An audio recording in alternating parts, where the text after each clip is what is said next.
Bien, pues abramos la ronda de preguntas, comentarios, sugerencias, dudas, todo. No sé quién quiera comenzar. No sé si Rosario, ¿quieres tú comenzar también? Ay, pone cara de que no estaba lista. No, no, realmente me quedé todavía con la exposición de Luz Javier acerca de la geología y me quedé con la idea de la importancia de conocer las redes, los nexos, las conexiones que estableció Ordóñez y que lo van a llevar pues a participar en foros multilaterales como lo hizo León de la Barra.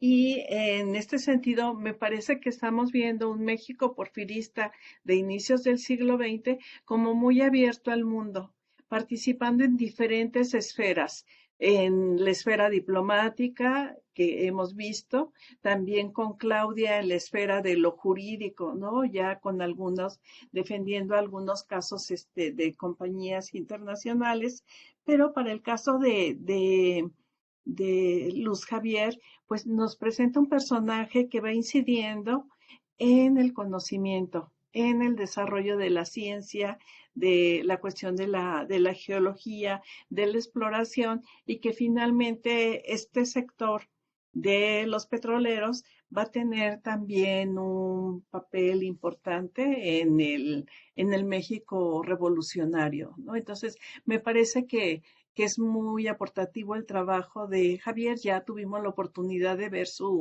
de ver una parte escrita, ¿sí?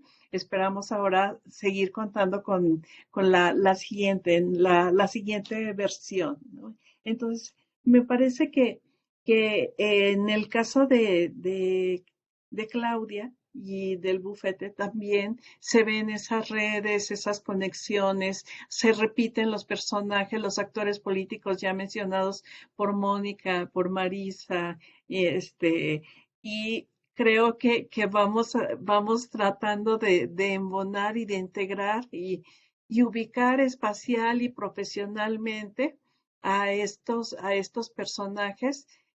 Decía Claudia en el ocaso del porfiriato, ¿no? En el tardo porfiriato. Entonces, ese comentario nada más quería realizar, que me gustaron mucho y felicitar tanto a Jorge como a Claudia. Esa intervención solicitada a Rosario fue en su calidad de co-coordinadora. Ahora viene ya apertura para que ella también tenga sus preguntas. Entonces, ¿quién quiere comenzar? Le veo a Marisa como cara de que ella está ansiosa. A Oye, ver. qué presión, ¿eh? Qué presión. No, no, es libre absolutamente y además siempre muy agradecidos todos los comentarios. No, no, bueno, yo felicitarles en los tres casos. Pues tuve la oportunidad de leer sus textos, sus primeros textos, y bueno, eso, pues claro que uno va notando, bueno, como yo misma lo hice, que sobre la base de las sugerencias, pues uno ahí, pues le va buscando, ¿verdad?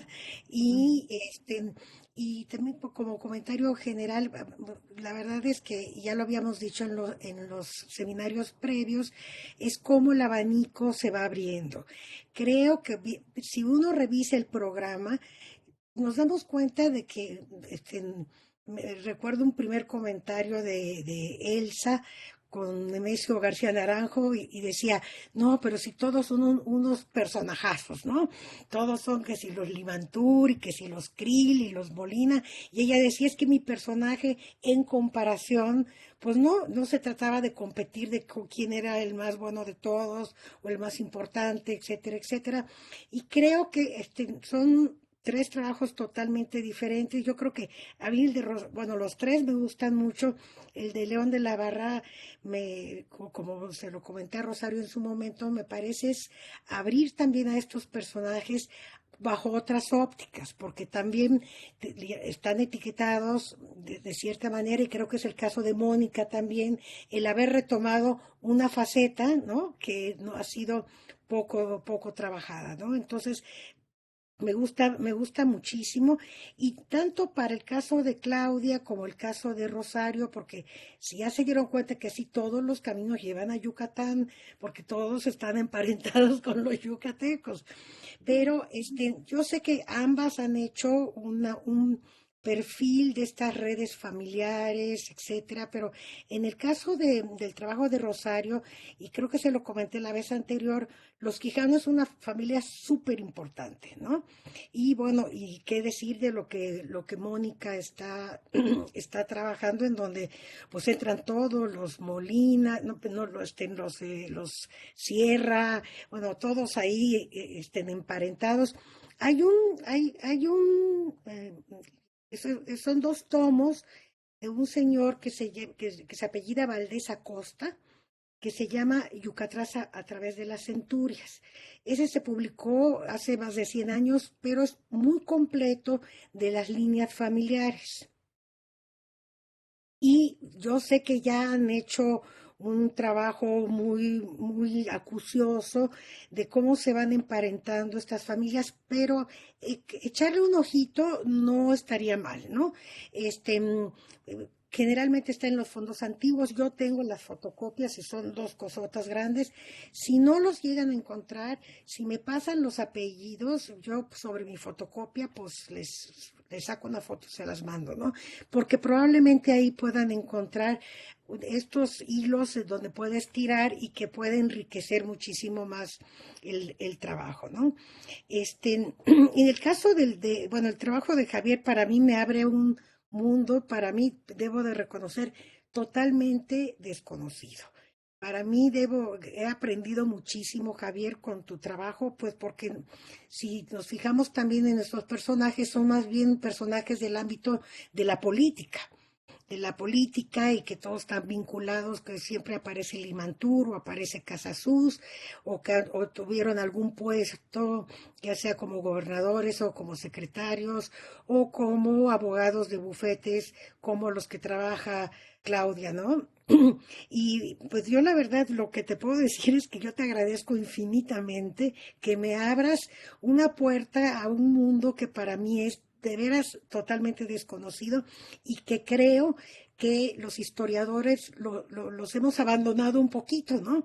Que nos vamos por otros lados, y que creo que esto aporta y enriquece este seminario, y es como una invitación a que otros participen tomando a estos personajes de suma, pero de grandísima importancia, y que y que nos permite también ir armando ese rompecabezas que es el Porfiriato, y que no son los mismos de siempre, ¿no?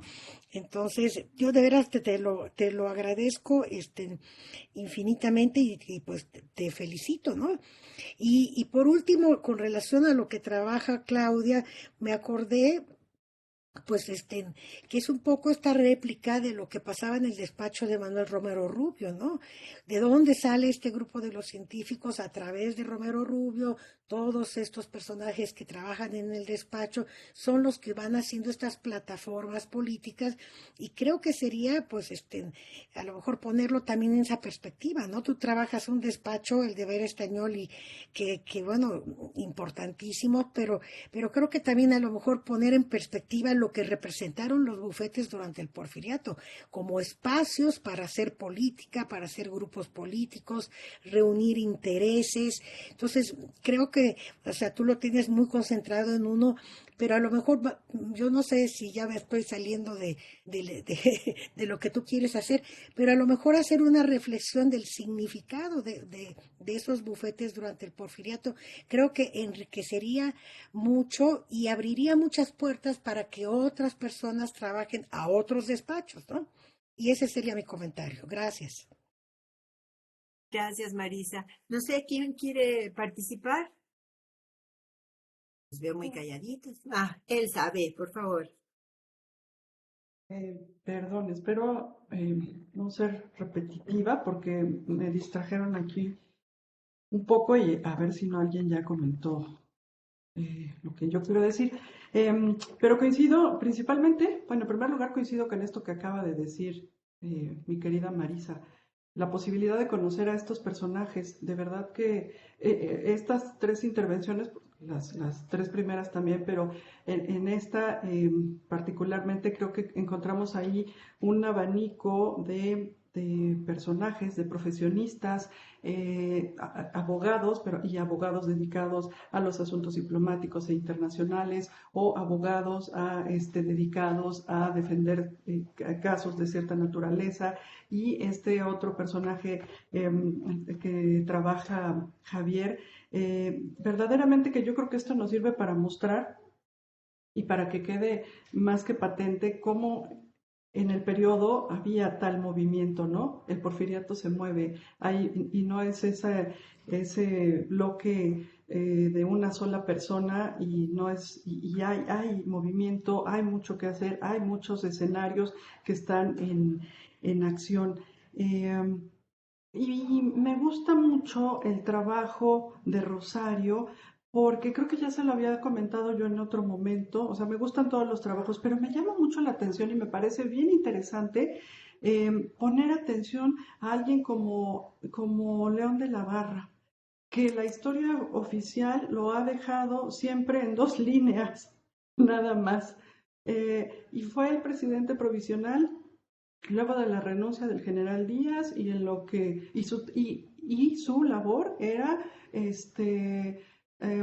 convocar a las elecciones. Esa era su labor principal, como único objetivo, y parece que este señor fue todo lo que hizo en la vida. Pues claramente no.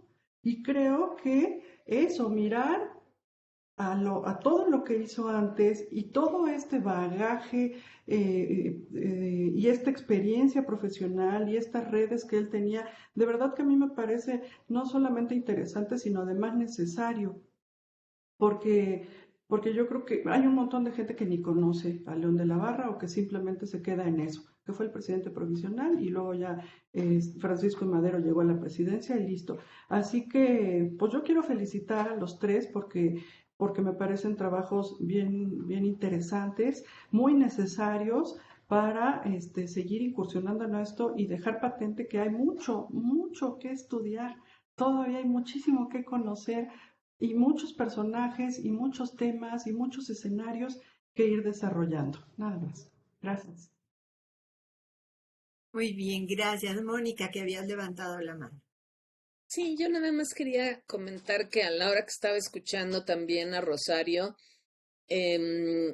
habíamos estado platicando en la primera parte de la sesión de hoy, pues todos estos vínculos sociales, económicos, políticos, familiares, etcétera, de parentesco entre nuestros personajes y los personajes de la época en México. Y bueno, también con el texto de Rosario resalta nuevamente algo que ya habíamos visto en algunos otros trabajos, cómo estos vínculos también se extienden a hacer redes con personajes de otros países, ¿no? En concreto, pues con los personajes de Estados Unidos, con Carnegie y otras figuras importantes. En mi caso, pues Matías Romero tenía vínculos con Grant y también con el general Palmer, inversor en ferrocarriles, y sus vínculos, bueno, él también al sur, con Barrios.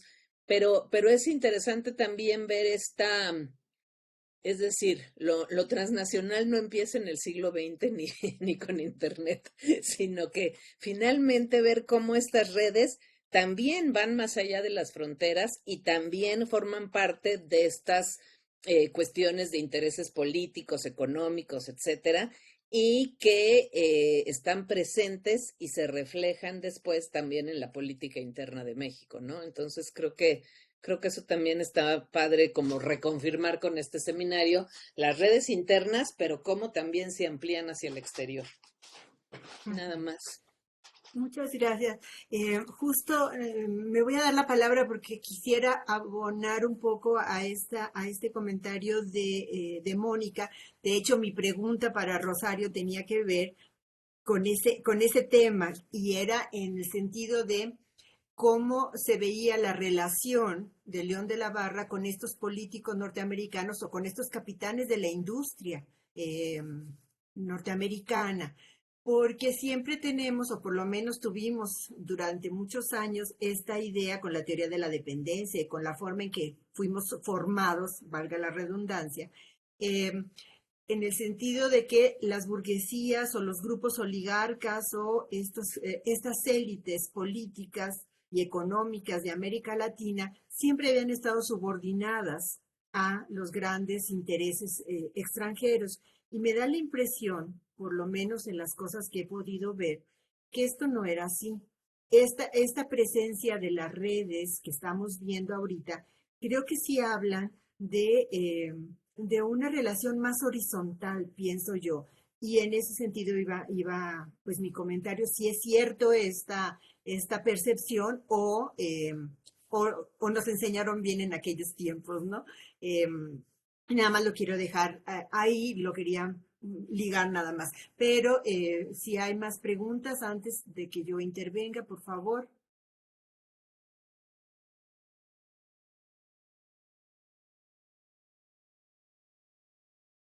¿Nadie más?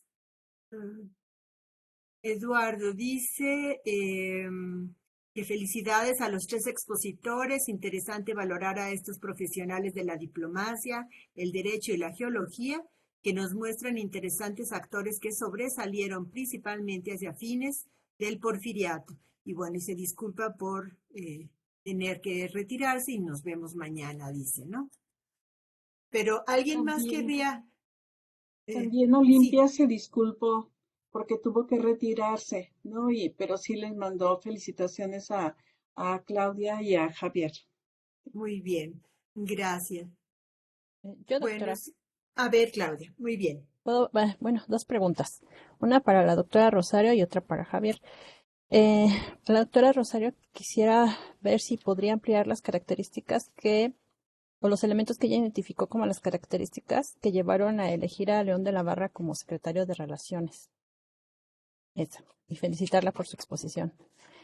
Y para Javier, pues, como ya le había comentado en otras sesiones, me gusta su trabajo porque está muy relacionado con el mío. Entonces, y primero voy a hacer un comentario. Me gusta mucho porque con lo que presentó hoy nos da un claro ejemplo de cómo las necesidades que se están viviendo en el contexto nacional llevan a la creación precisamente de leyes y dentro de estas leyes a la creación de figuras y cómo éstas se trasladan a la práctica. Eso es lo que me gustó mucho de esta exposición. Y quisiera preguntarle por qué hasta el momento o por qué él identifica que se le da más reconocimiento a Villarelo que a Ordóñez. Me parece que eso ya lo había comentado, pero igual me gustaría que me lo explicara, por favor. Es todo. Muy bien. ¿Alguien más? ¿Rosario? ¿Sí? Para dialogar un poquito de la pregunta de Claudia, ¿está bien? ¿Sí puedo claro. participar? Sí. Claro, Bueno, claro. aunque en mi tema yo me enfoco más a los motivos que llevaron para que el nombramiento de León de la Barra como embajador, cuando a él ya lo nombran secretario de Relaciones Exteriores en 1911, esto se da en un contexto de, digamos, de resquebrajamiento de una ya salida pactada de Porfirio Díaz, que están negociando quién se va a quedar al frente de la Secretaría de Relaciones Exteriores, porque a la vez ese puesto es muy, muy importante, ya que de acuerdo a la Constitución, esa persona sería el presidente provisional. En torno a esto, pues hay una literatura, Alfredo Ávila ha trabajado la coyuntura de la elección de 1911, el propio Santiago Portilla también trabajó la personalidad política de León de la Barra, pero en el contexto de su como presidente interino y cómo llegó al poder. Lo que yo he podido ver hasta el momento en la correspondencia es que León de la Barra recibe este nombramiento y de inmediato va a la Casa Blanca, va a platicar con el presidente Taft y le dice, él siempre tenía una personalidad como muy aprensivo. En cuanto le dijeron que iba a ser nombrado ese nuevo secretario, pues fue a ver los asuntos pendientes con Knox, fue a ver también al subsecretario Huntington Wilson, pero la plática más importante la tuvo en la Casa Blanca con el presidente Taft. Y él recuerda en su correspondencia, derivado de la plática que a su vez tuvo con Edith Schwarzenegger, que el propio Taft le dijo, le va a ir muy bien en México, ¿sí? Usted pronto se dará cuenta que será el presidente. Entonces, es algo como que está no en las páginas ni en los labios de León de la Barra, sino a través de algo que le comentó a esta persona, a Edith Schwarzenegger, con quien mantuvo una amistad en Europa ya en el periodo del exilio. Entonces, su salida fue de Washington para irse a tomar la Secretaría de Relaciones Exteriores, fue vista ya con esa intencionalidad, ¿no? Que finalmente ya estaban pactando los grupos entre sí, y hay que recordar que en este periodo también, cuando él sale, regresa Limantour de Europa, y Limantour invita a León de la Barra a una reunión con parientes de Madero, que están en Nueva York viendo cómo se daba la trama de la salida de Díaz, porque ya Estados Unidos estaba desplegando soldados en la frontera de México. Entonces, había como que todo es una coyuntura de mucha ebullición en la que coinciden diferentes actores políticos en Estados Unidos. León de la Barra dice, yo no quise ir a ninguna reunión con el hermano de Madero o con el papá, porque creo que mi papel está a representar los intereses de la nación y no quiero que se malinterprete, ¿sí? Entonces, ahí también viene algo que he estudiado la historiografía sobre qué tanto papel tuvo Limantour en la salida de Díaz, cuando Díaz unos días antes todavía decía que no iba a renunciar, ¿no? Y que no renunciaba. Entonces, es lo que puedo señalarte, Claudia. Creo que hay mucha correspondencia por revisar, y yo esto solamente lo vi en el contexto de la salida de la Barra de la embajada, y cómo ya están desde la Casa Blanca augurándole que él sería el próximo presidente de México y que sería muy importante. Y León de la Barra negando, no, pues para nada. No tengo ninguna de esas intenciones. Yo soy un diplomático, no soy un político. Además, tengo ausente de mi país más de 10, 15 años. No creo para nada en eso. Y tal, decía, usted lo verá, el tiempo me dará la razón. Entonces, es como correspondencia o memorias muy interesantes, pero que todavía hay que comprobarse, ¿verdad? Eso sería de mi parte, Claudia. Sí. Gracias, doctor.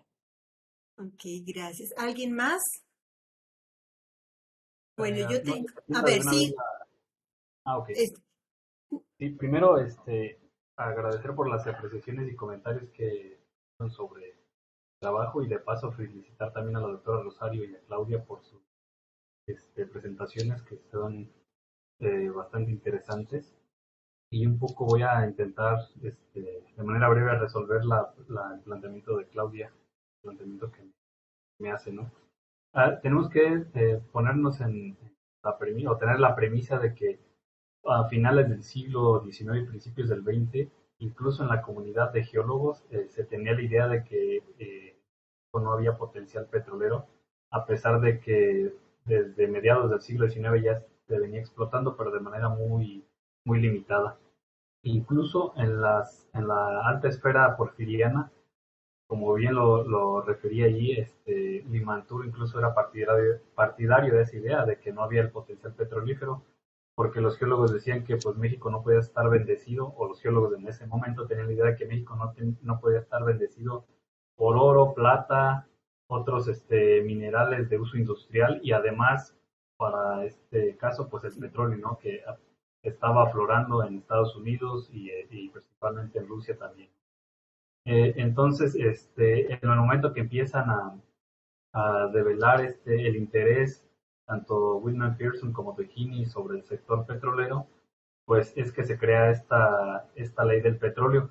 Pero también debemos asociar este contexto al que cuando empieza un poco el gobierno porfiriano a intentar hacer un contrapeso del capital norteamericano con el capital europeo.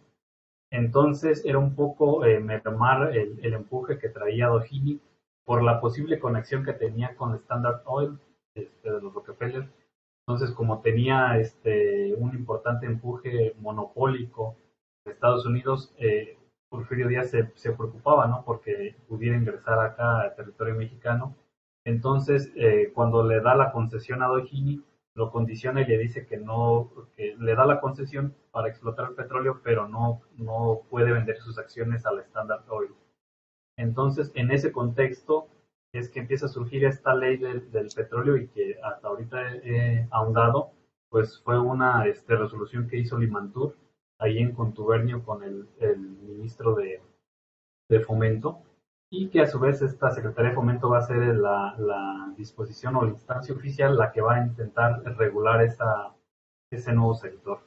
Entonces, en ese escenario, pues el Instituto Geológico es como la reserva o el arsenal de geólogos donde echa mano a la Secretaría de Fomento para este tipo de diligencias, y justamente es donde entra a escena Ordóñez.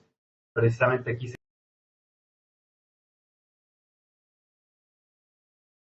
exploración justamente en los campos petroleros de Doheny. Ahondaron en otra región ahí próxima, y en sus resultados Ordóñez manifiesta que sí hay potencial petrolero en la región, y Villarelo pues dice que se ve más conservador al respecto, ¿no? Y dice que más bien es en otra región en la que sí, donde no eran los terrenos de Doheny. Entonces el gobierno federal, un tanto defendiendo esa posición de un poco mermar el esfuerzo el potencial de Doheny, avala más la cuestión de Villarelo, y sobre todo por esta idea de que México no tiene el potencial. Entonces se ve un poco aventurado el peritaje que hace Ordóñez. Sin embargo, pues al paso de 2 años, en 1904, Ordóñez, ya con un vínculo más cercano con Doheny, que ya está fungiendo como geólogo asesor, va a descubrir el primer pozo petrolero que va a dar un potencial comercial aquí en México. Y este pozo va a producir 1.500 barriles por día. Entonces ya eso fue como un récord para la época. Y entonces eso, digamos, un poco puso un poco de tensión a la relación que tenía Ordóñez en instancia, ¿no? Porque incluso más adelante Limantur va a expresarse negativamente de Ordóñez.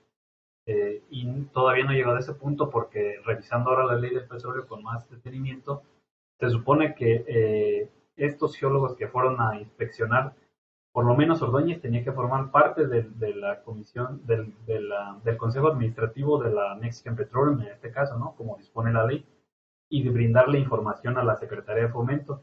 Entonces no sé todavía hasta en qué medida sí acató Ordóñez con esa disposición, y en su defecto pues el gobierno le metió presión a tal punto que Ordóñez en 1906 pues se sale, ¿no?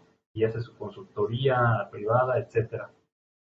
Entonces, por lo que pude rescatar en algunos documentos en el archivo,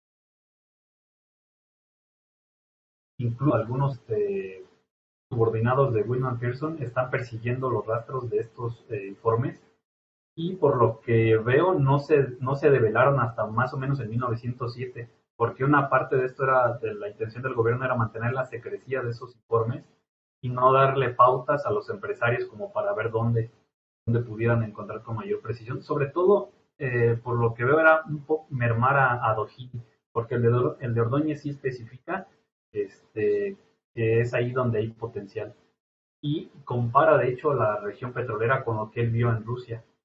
Entonces, en 2 documentos encontré que se develaron como hasta 1907. Hubo un hermetismo, y lo manifiestan así porque se lo plantean a Whitman Pearson. Él estaba interesado en una zona ahí, ¿no? Entonces, es el contexto que te podría dar, Claudia, de por qué se le dio más peso al de Villarelo.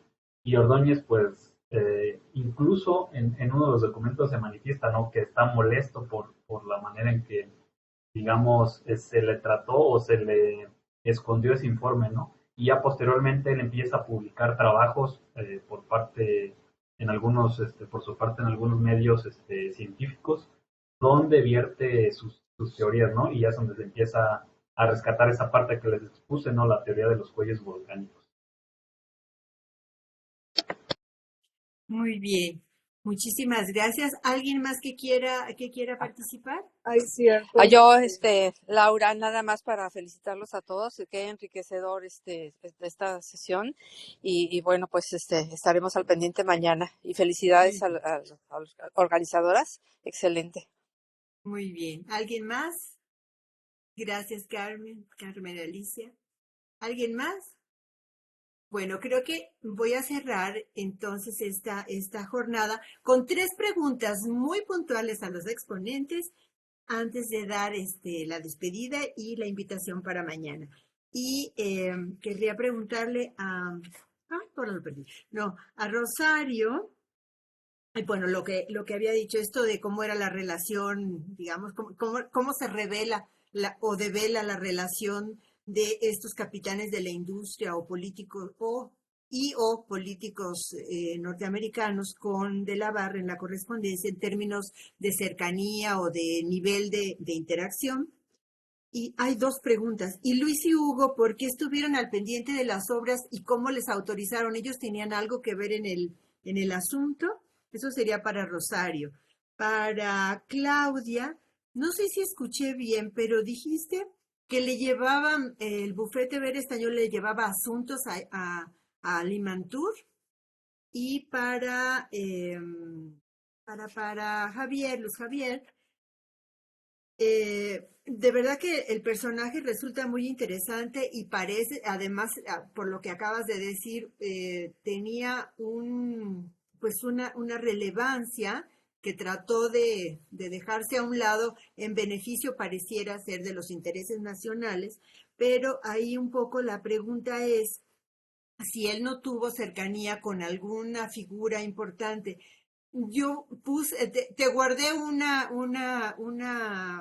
una referencia que encontré y justo no la encuentro para darte la hora, en donde hablaba de un encuentro de Ordóñez con Díaz. Y no leí el contenido, pero el encabezado me daba la impresión de que no había sido tersa esa relación, que había sido muy corta y un poco difícil, pero sigo ahora con mis notas para mandártela. Entonces, bueno, esas serían mis preguntas, según yo, muy concretas. ¿Empieza? Ajá, sí, Rosario, por favor. Sí, realmente la figura de Andrew Carnegie, más que como un capitán de la industria, ya en este periodo es un hombre consolidado de una gran fortuna, prácticamente todo Pittsburgh y la cuestión de los ferrocarriles, del petróleo, del acero, él está muy involucrado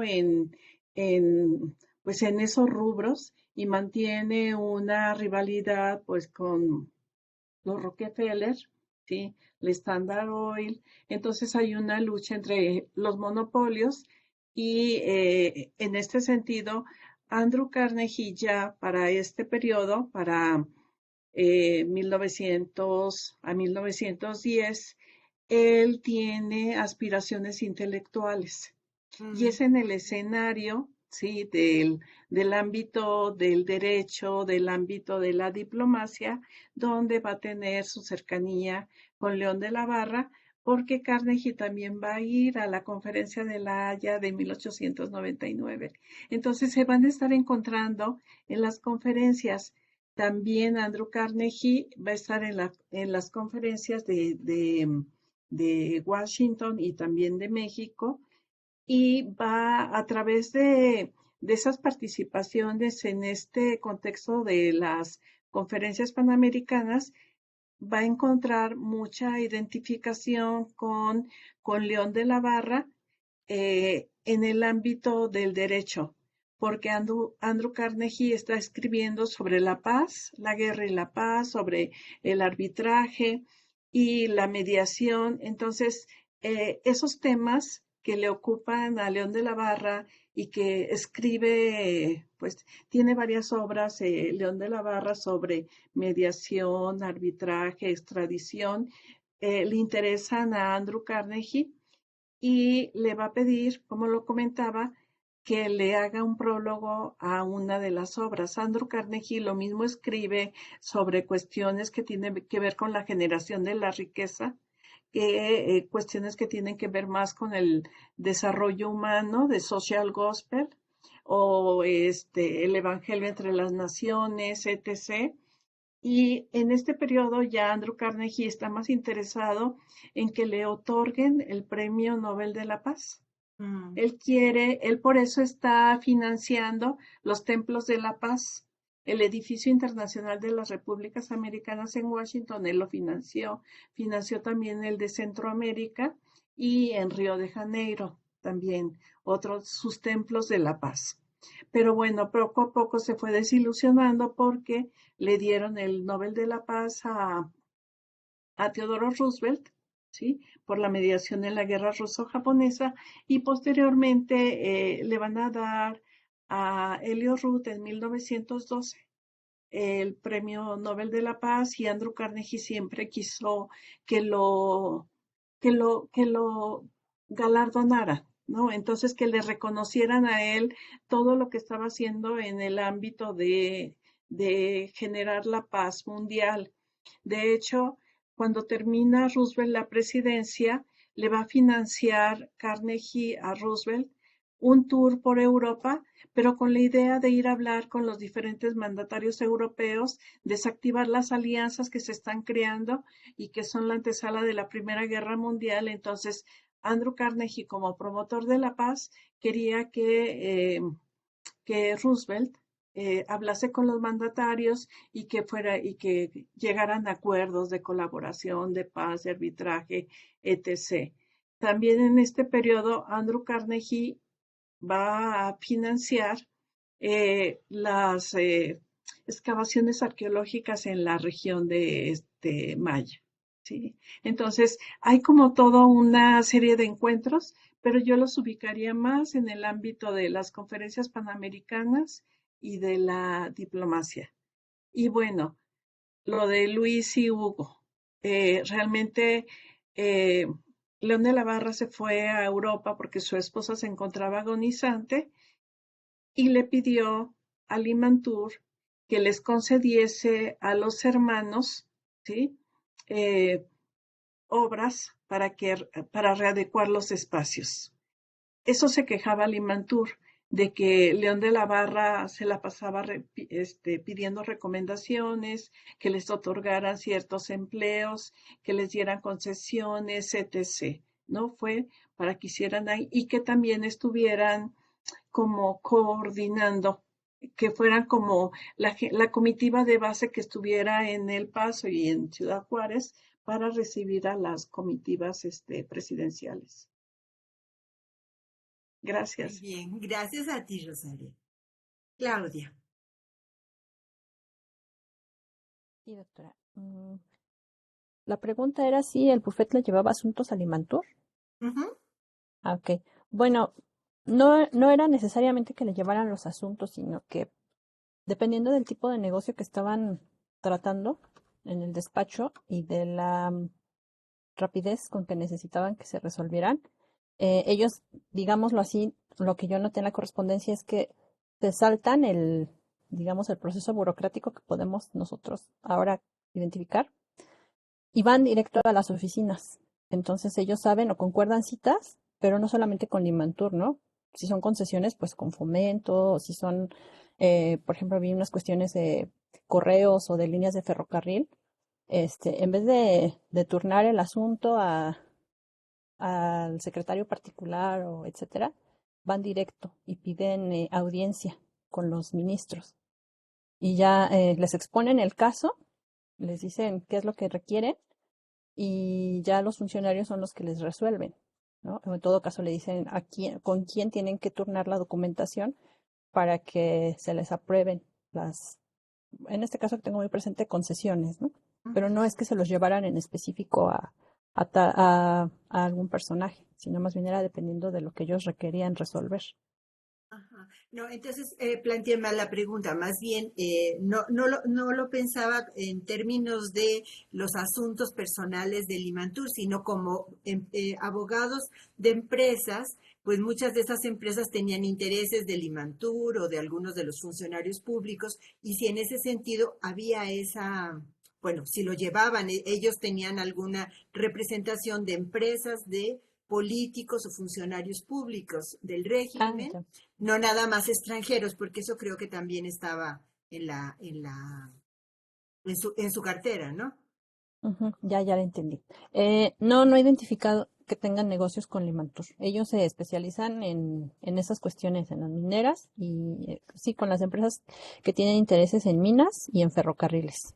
Ujú. Ah, Y muy bueno, bien. muchos otros negocios de personas, ¿no? De particulares, notarías, intestados, patentes, pero cuestiones así específicas de los negocios, por ejemplo, con esos personajes, no he identificado. Los llevan cuando se separan y cada uno da sus despachos individuales. Yo noté que me parece que Vera Estañol sí lleva algunos asuntos, pero eso ya es para la década de 1920. Y el único asunto que sí identifico así muy, muy claro con un personaje es de Calero con Olegario Molina sobre unas cuestiones de acciones con la empresa de seguros, una empresa de seguros que no recuerdo si es la Nacional, es una de esas. Ujú. Pero igual ya es durante la revolución. Ok, gracias. Y Luz Javier. Doctora, sería muy gratificante me pudiera compartir esa nota. No he logrado todavía encontrar por ahí algún vínculo así tan cercano, excepto el caso de que Joaquín Casasus fue profesor de Ordóñez en la Escuela Nacional de Ingenieros y que luego más tarde coincidieron en la Mexican Petroleum de Dauphine, donde ambos, digamos, me hicieron la labor como de promover los intereses de este empresario americano, me parece que en la venta de asfalto para pavimentar calles y esas cosas. Y desde luego sí, la relación, lo que alcanzo a percibir, la relación de Ordóñez con el gobierno no fue tan cordial a partir de ese suceso de la Convención de 1902 y en textos ya más recientes de Ordóñez, él mismo refiere, él era un tipo pragmático y que vio la oportunidad de que las inversiones privadas estaban impulsando un sector, en este caso el petrolero, e incentivaron el conocimiento geológico, ¿no? Entonces, digamos que él era partidario de esa parte también, de que había que generar conocimiento, pero a lo mejor el gobierno no había invertido lo suficiente en ese sector o no le interesó tanto en su momento, y entonces vio viable participar en estas empresas, y de ahí que se hizo de un nombre en el sector, ¿no? Y es lógico, ¿no? Que también el gobierno haya un poco resentido con él al tomar partido con estos empresarios, ¿no? Y va a ser digamos, una carga que va a llevar a lo largo de su vida y se va a reflejar, ¿no? Más tarde también le va a pesar. Incluso, a ver si alcanzo a referir ahí en el capítulo, ¿no? La cuestión de que se supone que Ordóñez iba a ser el primer profesor de exploración del petróleo en un curso que se iba a dar en la Escuela Nacional de Ingenieros a partir del 18, me parece. Y en las pesquisas que estuve viendo, el requerimiento sí salió como, digamos, nominado por parte del director de la escuela, pero el rector en ese caso, cuando ya era la Universidad Nacional, le dijo que había que mandar una serie de requerimientos, pero que evidenciaran que había tenido participación en el movimiento revolucionario, es decir, con los Claro, ese carrancistas. sería. Y posteriormente ya no aparece Ordóñez, sino que aparece otro geólogo que le dejaron esta materia, ¿no? Sin embargo, entre el 17 y el 18 me parece que Ordóñez dirige ahora sí el Instituto Geológico, pero así como que muy de bote pronto y hay esto y me voy otra vez al sector petrolero privado. Ya andaba muy involucrado con una empresa de Doheny, ahora en la Pan American Petroleum, que tenía intereses ahora en Sudamérica, ¿no? Y que fue me parece, el vicepresidente de esa empresa, entonces ya tenía una relación muy estrecha con Doheny. Ok, muy bien, pues muchísimas gracias. Creo que ahora sí voy a ver en lo del, si hay algún comentario. Felicidades a Claudia Ortiz, al Instituto Mora, Adri. Y hay una pregunta de Adriana Guerrero Ferrer acerca de un personaje, bueno, es un asturiano que vive en Puebla, Marcelino García de Presno, 1800-1910. Ella está muy interesada en esto. Si alguno de los presentes sabe de este personaje, pues le podría dar algunas referencias, pero prometemos comunicarnos con ella por el correo que lo dejo aquí para hacer contacto, porque parece ser que también estudia personajes del Porfiriato. Pero si alguien conoce algo de Marcelino, otra vez se me fue, perdón. Es obvio que yo no, ¿verdad? Marcelino García de Presno. No lo conocemos, no. Bueno, pues será muy interesante compartir con Adriana y le escribiremos, prometemos hacerlo. Bueno, pues si no hay ningún otro comentario, sugerencia, me da muchísimo gusto que hayamos tenido esta jornada, me pareció muy interesante. Les agradezco a todos su participación. Les agradecemos, Rosario y yo, su participación y los esperamos mañana a las 10 de la mañana en punto para la siguiente mesa. Hasta mañana. Gracias. Hasta mañana. Bye. Gracias, hasta mañana. Luego. Gracias, bye. Nos vemos.